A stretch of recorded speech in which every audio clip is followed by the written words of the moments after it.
WBP constable 2025-এ এই অঙ্কটা এসছে। তাহলে এই অঙ্কটা কিভাবে করবো একটু দ্রুত দেখে নিই। আচ্ছা, কাটাকাটি করি, 3 দিয়ে 45-এ কাটছি, 3 15 45 হয়ে গেল।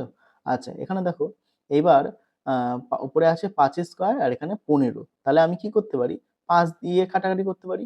তাহলে 3 5 15, 3 থাকলো আর উপরে একটা 5 কেটে গেল, তাই তো? তাহলে উপরে 5 থাকলো আর এখানে থাকলো 3। আচ্ছা, এইবার আমার কি আর কি দিয়ে কাটতে হবে, দেখো 512 আছে আর এখানে আছে 32, তাই তো?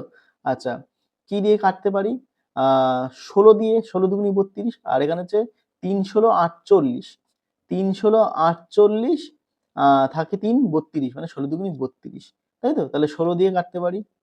আবার 32 কে আমি 2 দিয়ে কাটছি, 16।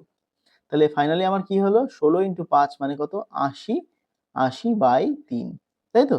আচ্ছা, এবার অপশন কি, এই চারটের মধ্যে কোনটা হবে একটু দেখে নিই। তোমরা ডাইরেক্ট ভাগও করতে পারো কিংবা ইউনিট ডিজিট চেক করতে পারো। ইউনিট ডিজিট কিভাবে চেক করবে একটু দেখিয়ে দিই। দেখো 3 8 24 আর 24 4 আর 2 মানে 26, তাহলে ইউনিট ডিজিট হয় 6, কিন্তু এখানে ইউনিট ডিজিট কত আছে, 0 আছে, তাহলে এটা সম্ভব না। এইভাবে একটু দ্রুত পরেরগুলো একটু দেখে নিই। 3 7 21 আর 1 22 মানে 2 ইউনিট ডিজিট, সম্ভব না। 3 5 15 আর 2 17 মানে 7, সম্ভব না। তাহলে আনসার নিশ্চয়ই অপশন ডি হবে, তাই তো? আর দেখো 3 6 18, 18 আর 2 কত, 20, তাহলে 0, তাহলে হলো সেখানেও 0, তাহলে আনসার অপশন ডি। আচ্ছা, এবার একটু ডাইরেক্ট গুণ করে দেখো, 3 26 কত, 78, 78 যোগ 2 মানে 80, তাহলে 80/3, তাহলে বোঝা গেল অঙ্কটা।